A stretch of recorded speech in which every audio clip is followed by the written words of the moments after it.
ദിവസമൊക്കെ കഴിക്കുമ്പോൾ അതിൻ്റെ ഒരു സുഖം ഉണ്ടല്ലോ, അടിപൊളിയാണ്. ഊട്ടിയിൽ വന്നതിൻ്റെ രണ്ടാമത്തെ ദിവസം സമയം ഏകദേശം രാവിലെ 8 മണിയായിട്ടുണ്ട്. നമ്മൾ അടുത്തുള്ള ഏതെങ്കിലും ഒരു ക്യാരറ്റ് തോട്ടം വിസിറ്റ് ചെയ്യാൻ കിട്ടുമെന്നുള്ള ഒരു അന്വേഷണത്തിലാണ്. അന്വേഷിച്ചപ്പം അവളാഞ്ചി എന്ന് പറയുന്ന ഒരു സ്ഥലത്തേക്ക് പോകാനാണ് അവിടുന്ന് പറഞ്ഞേക്കുന്നത്. അവിടെ നമുക്ക് ക്യാരറ്റൊക്കെ ഹാർവെസ്റ്റ് ചെയ്യുന്ന സ്ഥലം കിട്ടുന്നൊക്കെ പറഞ്ഞു. പക്ഷെ നമുക്ക് ഇവിടെ ഒരാളോട് ചോദിച്ചു നോക്കാം. അണ്ണാ അവളാഞ്ചി റോഡൊക്കെ അന്ത വഴിയാ? ആ ഓക്കെ, താങ്ക് യു. അപ്പൊ നമ്മള് ഏകദേശം ഇങ്ങനെ തെരഞ്ഞു പിടിച്ച് അവളാഞ്ചി റോഡിലേക്ക് നമ്മളെത്തി. അപ്പൊ നമുക്ക് ആ റോഡിലേക്ക് പോവാണ്. ഇവിടുന്ന് ലെഫ്റ്റ് പോയിട്ട് റൈറ്റ് ആണ്. ഈ റോഡ് നല്ല അടിപൊളി റോഡ്. എന്തായാലും ഇവിടെയുള്ള പോക്കറ്റ് റോഡുകളൊക്കെ നല്ല റോഡുകളാട്ടോ. പിന്നെ ഓരോ സ്ഥലത്തേക്ക് പോകുന്ന റോഡുകളൊക്കെ എന്നാലും കട്ടുകളില്ല എന്നുള്ളതാണ് ആശ്വാസം.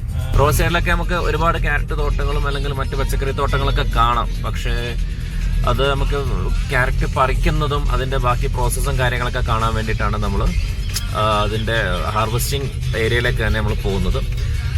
അവളാഞ്ചിക്ക് ഏകദേശം ഒരു 23 കിലോമീറ്ററോളം ഇപ്പം നമ്മൾ നിൽക്കുന്ന ഈ സ്പോട്ടിൽ നിന്നുണ്ട്. പക്ഷെ നമ്മൾ അങ്ങോട്ടേക്ക് പോകുന്നില്ല. ഇവിടെ തന്നെ ക്യാരറ്റുകൾ പറിക്കുന്നതും പിന്നെ വണ്ടിയിലേക്ക് കയറ്റുന്നതൊക്കെ കാണുന്നുണ്ട്. ഇച്ചിരി ലോങ്ങിൽ നമുക്ക് കാണാൻ പറ്റും. ക്യാരറ്റ് പറിച്ച് കയറ്റി കൊണ്ടുപോകുന്നതും അവിടെ വണ്ടി വെച്ചിട്ട് അതിലേക്ക് കയറ്റുന്നതൊക്കെ കാണാം. എന്തായാലും ഇവിടെ മെഷീൻസും കാര്യങ്ങളൊക്കെ ഇതിനെ പരിസരത്തുണ്ടെന്ന് പറഞ്ഞു. നമ്മളെന്തായാലും അങ്ങോട്ടേക്ക് പോവുകയാണ്. ഓക്കെ, എന്നാലും ബാക്കി എല്ലാവരും നല്ല മൂഡിലാണ്. നമ്മൾ സൽമാൻ വണ്ടി ഓടിക്കുന്നുണ്ട്. പോകുന്ന വഴിയിൽ തന്നെ ക്യാരറ്റ് കഴുകുന്ന ഒരു മെഷീൻ ഉള്ള ഒരു സ്ഥലത്തേക്ക് എത്തിയിട്ടുണ്ട്. നമ്മൾ ആ കാഴ്ച കണ്ടുകൊണ്ടിരിക്കുകയാണ്. നമുക്ക് എന്തായാലും മെഷീൻ്റെ അടുത്തേക്ക് പോയിട്ട് എന്തൊക്കെയാണ് അതിൻ്റെ പ്രോസസ്സും കാര്യങ്ങളൊക്കെ നമുക്ക് കാണാം. നമ്മുടെ തോട്ടത്തിൽ നിന്ന് പറിച്ചുകൊണ്ടിരുന്ന ക്യാരറ്റ് ആ ചാക്ക് അങ്ങനെ കൊണ്ടുപോയിട്ട് ഈ ഒരു മെഷീൻ്റെ ഇവിടെ ഇട്ടിട്ട് വെള്ളമടിച്ച് വിടുകയാണ്. ആ മെഷീനിൽ ക്യാരറ്റ് എന്താ കാണുക, ഈ ഒരു മെഷീനറിയിലേക്ക് കയറി പോവുകയാണ്. പിന്നെ വെള്ളം അടിച്ച് വിടുന്നതിനനുസരിച്ച് ഇതിങ്ങനെ റൊട്ടേറ്റ് ചെയ്ത് ഇങ്ങനെ കയറി പോകുന്നുണ്ട്. ഇതിൽ നിന്ന് ഇതിങ്ങനെ കറങ്ങുന്ന ഒരു മെഷീൻ. കാരണം ഇതിലുള്ള ചളികൾ, കാരണം തോട്ടത്തിൽ നിന്ന് നേരെ വരുന്ന ക്യാരറ്റാണ്. നമുക്ക് കടകളിൽ നിന്ന് കിട്ടുന്ന ക്യാരറ്റ് എന്ന് പറയുന്നത് ഇങ്ങനെയല്ലല്ലോ, നല്ല ഫ്രഷ്, എന്താ പറയുക, ഒരു ചെളി പോലും ഇല്ലാത്ത സാധനമല്ലേ. അപ്പം അത് ഇവിടെ നിന്ന് നന്നായിട്ട് വാഷ് ചെയ്തിട്ടാണ് എന്താക്കുന്നത് നമുക്ക് ക്യാരറ്റ് നമുക്ക് സാധാരണ മാർക്കറ്റിൽ നിന്ന് കിട്ടാറുള്ളത്. അപ്പോൾ ഈ ഒരു നമ്മൾ കണ്ടു, നേരെ ചളിയിലൊക്കെ പൊതിഞ്ഞ് കിടക്കുന്ന ക്യാരറ്റ് നമ്മൾ കണ്ടു. ഈ ഒരു മെഷീനിലെ വാഷും കൂടെ കഴിഞ്ഞിവിടെ എത്തുമ്പോഴത്തേന് ഇതിൻ്റെ നിറം കണ്ടോ നിങ്ങൾ, അത് ഇനന്തരിച്ചിട്ട് ഇവരെന്തൊക്കെയാണ് പൊട്ടിയതും പൊട്ടാത്തതും, അതായത് ഇതിൻ്റെ മാർക്കറ്റിലേക്ക് പോകാത്ത സാധനങ്ങൾ ഇവർ മാറ്റിയെടുക്കുന്നുണ്ട്. അതൊരു സെക്കൻഡ് ക്വാളിറ്റി ആണെന്ന് തോന്നുന്നു. ഇവിടുന്ന് പിന്നെ പാക്കിങ്ങിനേക്ക് വേണ്ടിയിട്ടുള്ള സാധനങ്ങൾ അടുത്ത ഇതുപോലെയുള്ള ഒരു സെക്കൻഡ് വാഷ് അല്ല, 3rd വാഷോ 4th വാഷൊക്കെയാണ് ഇവിടെ നടക്കുന്നത്. അതും കൂടെ കഴിഞ്ഞിട്ട് നേരെ അടുത്ത മെഷീനിലേക്ക് കയറി പോവാണ്. അത് കയറിപ്പോയി കഴിഞ്ഞാൽ ഈ ഒരു മെഷീനറി കൂട്ടം നേരെ ഒരു ഫൈനൽ വാഷിലേക്കാണ് പോകുന്നത്. ആ ഫൈനൽ വാഷും കൂടെ കഴിഞ്ഞ് കഴിഞ്ഞാൽ അതിലുള്ള പിന്നെ ഇതൊക്കെ കഴിഞ്ഞ് നേരെ ബോക്സിലേക്ക് ഇനംതിരിച്ച് ഇനിയിപ്പോൾ അതിലെന്തെങ്കിലും പിന്നെ ഡാമേജ് വന്ന സാധനങ്ങളുണ്ടോ എന്നുള്ളത് നോക്കിയിട്ട് അതും കൂടെ കളഞ്ഞിട്ടുള്ള ഒരു ഫൈനൽ പാക്കിംഗ് ആണ് ഇവിടെ നടക്കുന്നത്. നേരെ ചാക്കിലേക്ക് വരുന്നുണ്ട്, ബാക്കി അവിടെ ബോക്സിലേക്ക് മാറ്റുന്നുണ്ട്. അപ്പം ഇതൊക്കെ ഒരുപാട് തൊഴിലാളികൾ നിൽക്കുന്നൊരു പ്രോസസ്സാണ് ഇവിടെ കാണുന്നത്. നേപ്പാളീസ്, അതുപോലെ തന്നെ തമിഴ്, പല ജോലിക്കാരും ഒരേ സമയം ഒരുപോലെ പണിയെടുത്തുകൊണ്ടിരിക്കുകയാണ് ഇവിടെ. नाम क्या है? उपेंद्र. इधर कितने साल हो गए इधर काम करना है? कितने साल? हाँ, 1 साल हो गया इधर. इधर क्या करने का अभी इधर प्रोसेस का बोलिए ना, क्या प्रोसेस अभी इधर? प्रोसेस? हाँ, ग्रेडिंग करने का. क्या ग्रेडिंग कैसे करने का?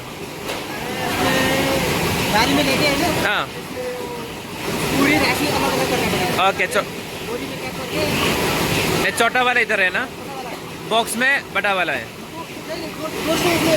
हाँ, और इधर बड़ा वाला है ना, ये बॉक्स में पूरी बोलते हैं. हाँ, बड़े वाले के राशि. ओके, बड़े वाला बॉक्स में डालने के बाद इधर साथ में इधर इसमें आपके फॉलो करना पड़ेगा. हाँ, ഗ്രേഡിങ് ഒത്തായിരിക്കും. ഓക്കെ, ടീക്ക്. ഇതിൽ ചാക്കിൽ വരുന്നതെന്ന് വെച്ച് കഴിഞ്ഞാൽ നമ്മൾ ഏറ്റവും പിന്നെ ഗ്രേഡിങ് നടക്കുകയാണ്. അത് വലിപ്പം കുറഞ്ഞത് എന്തിൽ വരുന്നുണ്ട്, നമുക്ക് ചാക്കിലേക്ക് വരുന്നുണ്ട്. വലിപ്പം കൂടിയത് ഈ ആളുകൾ തിരഞ്ഞിട്ട് അപ്പുറത്ത് വെച്ചേക്കുന്ന ബോക്സുകളിലേക്ക് ചെയ്യുന്നുണ്ട്. ഗ്രേഡിംഗ് ആണ് ഇവിടെ നടക്കുന്നത്. ഒരുപാട് ആളുകൾ ഒരേ സമയത്ത് നടത്തുന്ന ഒരു പ്രോസസ്സാണ്. കാരണം ഈ മെഷീനിൻ്റെ പ്രവർത്തനത്തിന് അനുസരിച്ച് തന്നെ ആളുകൾക്ക് എന്ത് വേണം, പെട്ടെന്ന് തന്നെ കാര്യങ്ങൾ ചെയ്തു പോകുന്നുണ്ട്. ഓരോ ബോക്സിലേക്കും അതിൻ്റെ വലുപ്പത്തിനനുസരിച്ചാണ് മാറ്റിയിടുന്നത്. ഇവിടെ നടക്കുന്ന ടോട്ടൽ പ്രോസസ്സ് ഗ്രേഡിങ് നടക്കുന്നു, വാഷിംഗ് നടക്കുന്നു. വാഷിംഗ് കഴിഞ്ഞ് വരുമ്പോൾ തന്നെ ഗ്രേഡിങ് കഴിഞ്ഞ് നേരെ എക്സ്പോർട്ടിനുള്ള രൂപത്തിലേക്ക് തൂക്കി ചാക്കാക്കി വെക്കുകയാണ്. കറക്റ്റ് കഴുകി വൃത്തിയാക്കി പാക്ക് ചെയ്ത് ഓരോ ചാക്കിൻ്റെയും തൂക്കത്തിനനുസരിച്ചൊക്കെ ഇതാക്കി പിന്നെ കെട്ടി വണ്ടിയിലേക്ക് ലോഡ് ചെയ്യാൻ വേണ്ടി ഒരുക്കി വെച്ചേക്കുന്ന കാഴ്ചയാണ് ഈ കാണുന്നത് കേട്ടോ. ഇതിനിടയിൽ ആച്ചി വന്നിട്ട് ഒരു ക്യാരറ്റ് എടുത്തിട്ടുണ്ട്. ഈ നമ്മൾ നാട്ടിൽ നിന്ന് കഴിക്കുമ്പോഴല്ല, ഇത് എന്താണെന്ന് ചോദിച്ചാൽ ഈ ഫ്രഷ് ആയിട്ട് കഴിക്കുന്നില്ല, വേറെ തന്നെ ഒരു രസമാണ്. ഞാൻ 4-5 ഓൾറെഡി കഴിച്ച് നല്ല വേറെ തന്നെ പതിലും നല്ല ടേസ്റ്റ്. ഫ്രഷ് ആയിട്ട് കഴിക്കുമ്പോൾ അതിൻ്റെ ഒരു സുഖം ഉണ്ടല്ലോ, അടിപൊളിയാണ്, ഒന്നും പറയാനില്ല. അപ്പോൾ ഊട്ടിയിൽ വരുന്ന ആളുകളോട് സജസ്റ്റ് ചെയ്യാൻ എന്തെങ്കിലും ഉണ്ടോ?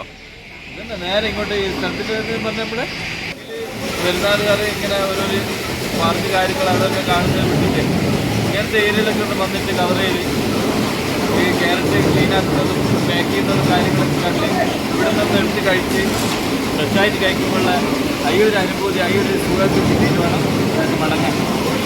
Okay, thank you.